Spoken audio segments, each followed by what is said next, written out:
conquête de la souveraineté passe avant tout par l'exploitation des ressources nationales au profit de nos populations.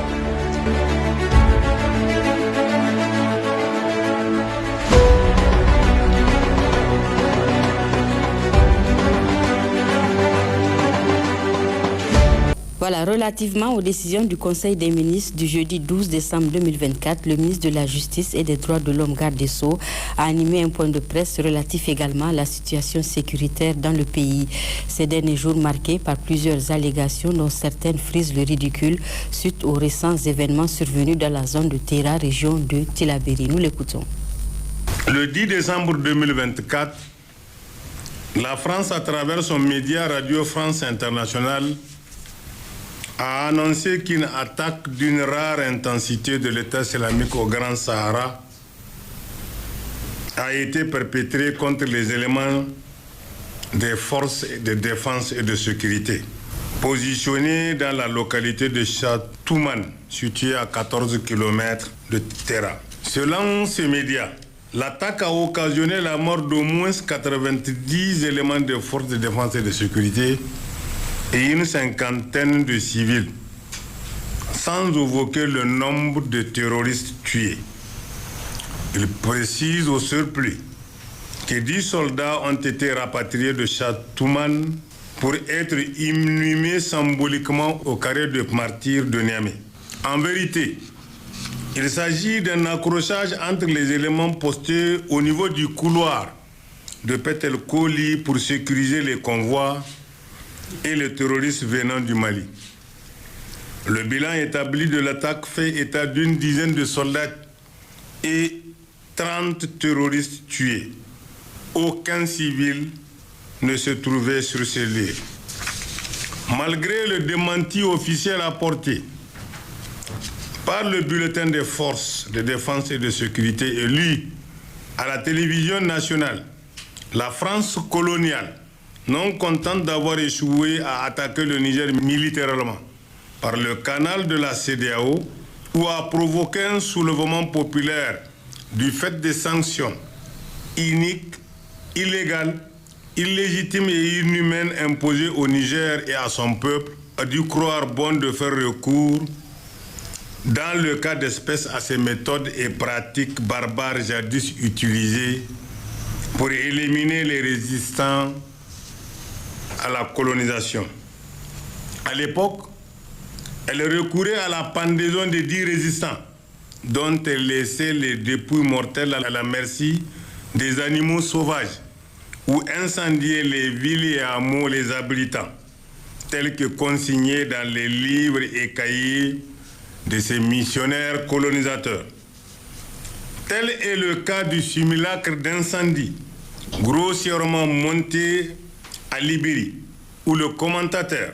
malgré l'annonce faite des échanges de tirs venant de toutes parts, faisait un commentaire serein, et l'examen de la vidéo montre 2 personnes venant ou allant vers le foyer supposé des tirs sans panique. Ce message véhiculé par RFI cherche à marquer à dessein la conscience collective des citoyens lambda qui n'arrivent pas à faire la différence entre un montage et une réalité. D'ailleurs,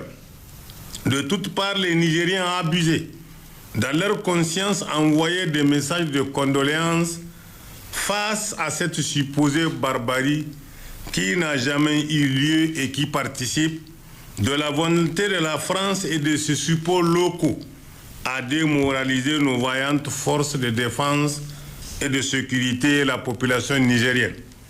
Ainsi, l'apologie de cette supposée impuissance de nos FDS, longtemps véhiculée par la France et ses valeurs locaux, a pour objectif de s'aimer le chaos pour aboutir à la déstabilisation de l'État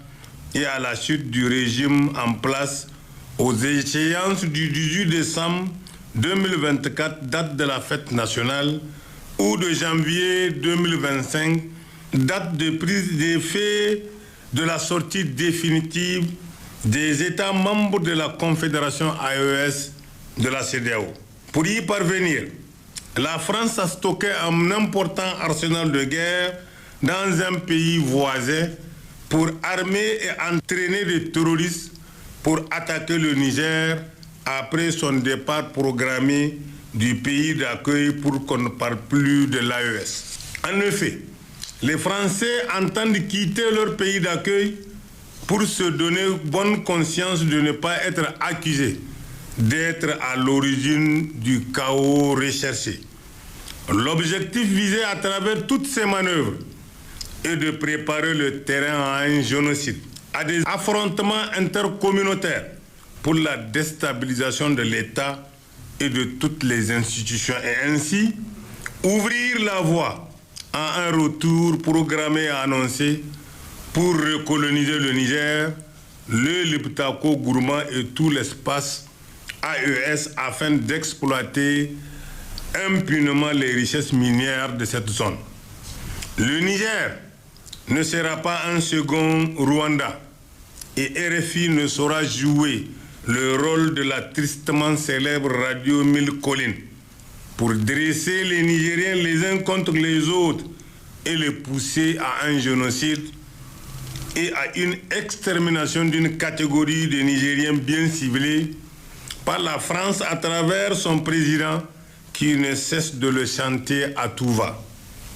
Les communautés nigériennes vivent en harmonie depuis des millénaires avec un brassage qui n'existe nulle part au monde et qui constitue le socle de notre unité, de l'unité de notre société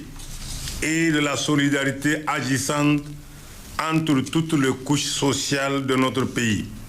Ce brassage de communautés qui n'existe nulle part au monde qu'au Niger fait en sorte qu'aucune communauté, qu'aucun groupe social ne peut avoir la prétention de n'avoir subi aucun brassage, aucun métissage dans son existence. Le cousinage ou la parenté à plaisanterie en est la parfaite illustration. Le gouvernement nigérien, sous la conduite éclairée du Conseil national pour la sauvegarde de la patrie avec à sa tête le général de brigade Abdelrahman Tchani et le peuple nigérien, dans sa diversité, en sont conscients et ne ménageront aucun effort pour préserver la quiétude et la cohésion sociale qui ont tout au long de l'histoire fait la fierté et l'honneur du peuple nigérien. C'est donc conscient de ces valeurs et déterminé à les défendre à tout prix que le Conseil des ministres de ce jour, jeudi 12 décembre 2024, présidé par son Excellence le général de brigade Abdelrahman Tchani, a décidé de porter plainte contre la France à travers son média à tendance génocidaire, RFI, et ses supports internes et externes devant les instances juridictionnelles compétentes pour des faits relevant des infractions pénales, notamment incitation au génocide et au massacre intercommunautaire, atteinte à la défense nationale, apologie du terrorisme, diffusion de données de nature à troubler l'ordre public. Toutes ces infractions sont prévues par nos textes répressifs, aussi bien au code pénal qu'au code de justice militaire, et certains relèvent des instruments universels internationaux, ce qui présage